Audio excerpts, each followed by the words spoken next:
साथियों, आज एक और विषय में देश के लोगों के सामने रखना चाहता हूं। ये विषय है भ्रष्टाचार के खिलाफ कार्रवाई को रोकने की साजिश। आप मुझे बताइए साथियों, क्या भ्रष्टाचार के खिलाफ कार्रवाई होनी चाहिए कि नहीं होनी चाहिए? भ्रष्टाचार करने वालों पर कड़ी कार्रवाई होनी चाहिए कि नहीं होनी चाहिए? ये भ्रष्टाचार रूपी दिमाग देश में से नष्ट होनी चाहिए कि नहीं होनी चाहिए? साथियों,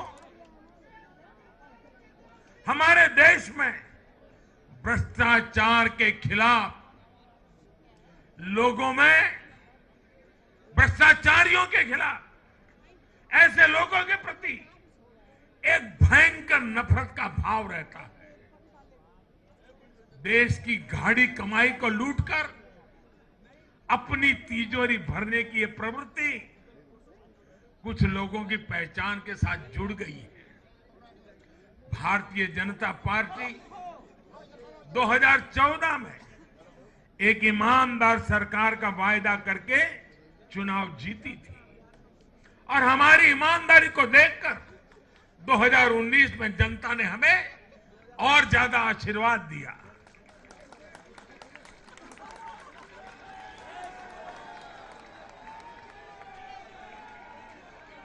और देश हमसे अपेक्षा करता है कि मोदी जी, आपकी सरकार सिर्फ प्रामाणिक रहे इतना इनफ नहीं है।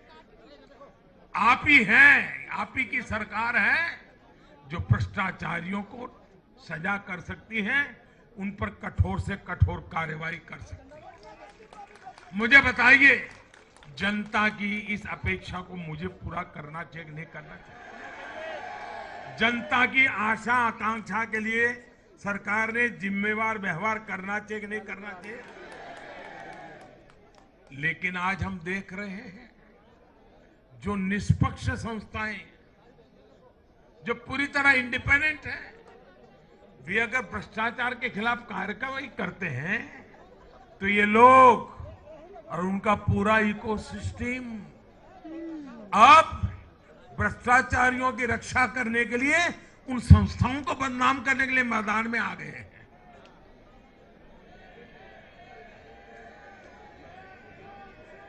ये देश का कितना बड़ा दुर्भाग्य है कि घोटालों से घिरे लोग एकजुट होकर अब अपनी इकोसिस्टम की मदद से इन संस्थाओं पर ही दबाव बनाने लगे हैं। जांच एजेंसियों को रोकने के लिए ये लोग अपने इकोसिस्टम के साथ मिलकर नए नए तरीके खोजते हैं। इन लोगों को देश की न्यायपालिका पर भी भरोसा नहीं है। पहले हजारों करोड़ रुपए का भ्रष्टाचार करो, फिर जांच भी नहीं होने दो, और जांच करे तो उस पर दबाव बनाओ। ये इन लोगों की प्रवृत्ति है। और देश के लोगों को एक और बात पर मैं ध्यान देना के लिए आकर्षित करना चाहता हूं। ये लोग किसी भ्रष्टाचारी पर कार्रवाई होते ही उसे धर्म का रंग देते हैं, प्रदेश का रंग दे देते हैं, जाति का रंग देने लगते हैं। ये नए तौर तरीके शुरू हुए हैं। किसी माफिया के खिलाफ अदालत कोई फैसला सुना देती है तो भी उसे ये लोग धर्म और जाति से जोड़ देते हैं। ऐसे में भारत के मैं सभी संप्रदायों से आग्रह करता हूं, मैं सभी जाति पे गर्व करने वाले ईमानदार लोगों से आग्रह करना चाहता हूं, उन सबको सोचना होगा कि ऐसे भ्रष्टाचारियों, ऐसे माफियाओं को अपने समाज से, अपने संप्रदाय से, अपनी जाति से दूर करने की हिम्मत करें। इससे समाज भी मजबूत होगा, संप्रदाय भी मजबूत होगा और हर व्यक्ति का भला होगा। और यूपी में हमारी विजय का एक कारण यह भी है कि वहां के लोगों ने कई दशकों से ऐसी राजनीति का बहुत नुकसान सहा है। मैं बनारस का सांसद होने के नाते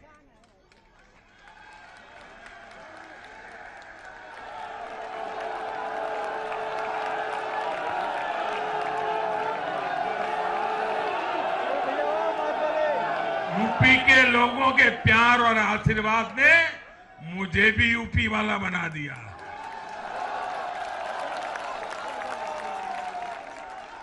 मैं बनारस का सांसद होने के नाते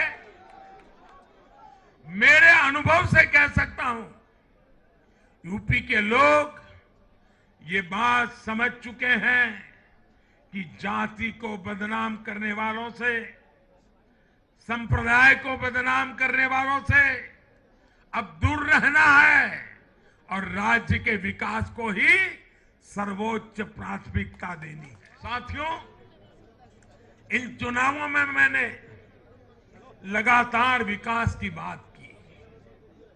गरीबों को घर, गरीबों को राशन, वैक्सीन, आधुनिक इंफ्रास्ट्रक्चर, हर विषय पर भाजपा का विजन लोगों के सामने रखा।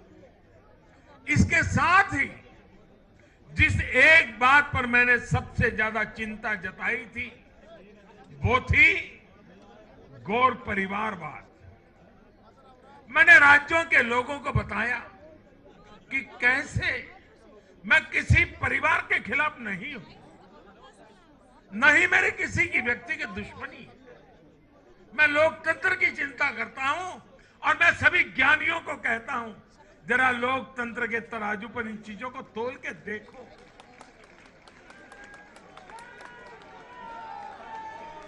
और मैंने लोगों को बताया कैसे परिवारवादी राजनीति ने उनके राज्य का कितना नुकसान किया है, राज्य को पीछे ले जा रहा है। और मुझे खुशी है कि मतदाताओं ने इस बात को समझते हुए भी इस चुनाव में अपना वोट दिया है, लोकतंत्र की ताकत को मजबूत किया। साथियों, ये लगातार बहस बहुत जरूरी है। भारत जैसे लोकतंत्र में और देश को जिस ऊंचाई पर ले जाना है उसको ध्यान में रखते हुए जिन मुद्दों को मैं उठा रहा हूं उसको निरपेक्ष भाव से बहस होना जरूरी है। भारत में परिवारवादी राजनीति का, ये मेरे शब्द लिख करके रखिए दोस्तों, एक न एक दिन ऐसा आएगा जब भारत में परिवारवादी राजनीति का सूर्यास्त ये देश के नागरिक करके रहेंगे।